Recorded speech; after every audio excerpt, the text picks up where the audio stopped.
So let's talk about goals for the in and upswing. I can definitely tell you that when I started playing, I jerked that club off the ground. So looking back, I thought the goal was just get going as fast as you can. And then I remember having this like sort of epiphany in my head. I'm like, oh wait, you have to stop and change direction. So maybe you shouldn't just race the club off the ground, right, and start trying to create this momentum. Maybe there should be a bit more planning to it, right? So your brain kind of thinks, hey, let's get this party started, right? Because initially, your brain wants to get going fast, okay?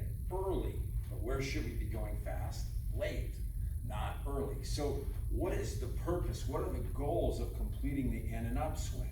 Well, number one, it would be to what? It would be to position my body, right, in this absolutely perfect position where I could use these four corners, right? I could use these four corners, create the speed in the front, get the club into position, and really hammer it, okay? So what's goal one? Put my body in the best possible position. That's both the inside of my body and the outside, right? You can't have the inside perfect, but then have your elbow and arm over here, or else you've created a hot mess. So the goal, get your body in the best possible position. Two, get the shaft in the best possible position, right? We know that golf ball is not going to perform unless we can get this club to come down there with an on-plane delivery. On-plane delivery means what? It's not coming in too steep, it's not coming in too shallow, okay? The ball's not gonna perform if we can't control where the club comes to the ground for solid contact. Not gonna perform well if you can't hit it in the center of the club face, hit it on the toe and the heel, overspinning it, all those negative things that we've discussed that make your ball flight go, yeah, okay? Because bad ball flight is what? Bad ball flight is a loss. Good ball flight is a win, okay? So I have to be able to position my body in the best possible position to create speed, my body in the best possible position to deliver the shaft on plane to the correct spot on the ground, center contact with square face.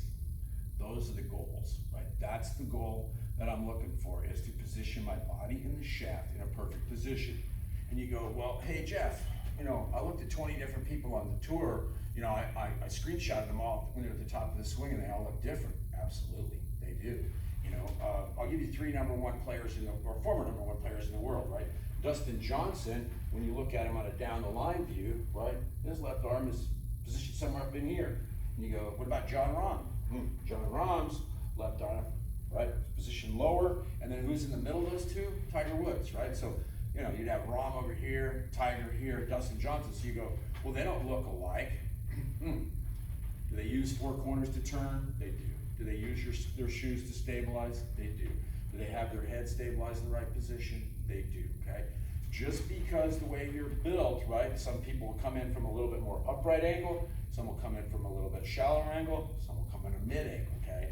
It's your swing, right? So we're interested in what? Connecting the dots, okay? Connecting the corners, using the shoes, generating the speed up in the front, delivering the club in there. Make adjustments, make adjustments. If you find, wow, my arm fits a little bit better over here, make the adjustment. What happened if you had a lower arm, right? If you had a lower arm and you were turning and you found, well, the shaft is coming in here pointing straight, you know, a little bit out to the right, okay? Then what would you have to match it with? You'd have to turn it in hard and close the club face, and you'd be a draw player, right? So your swing, find your best possible swing to position your body to unload it and create ballistic speed.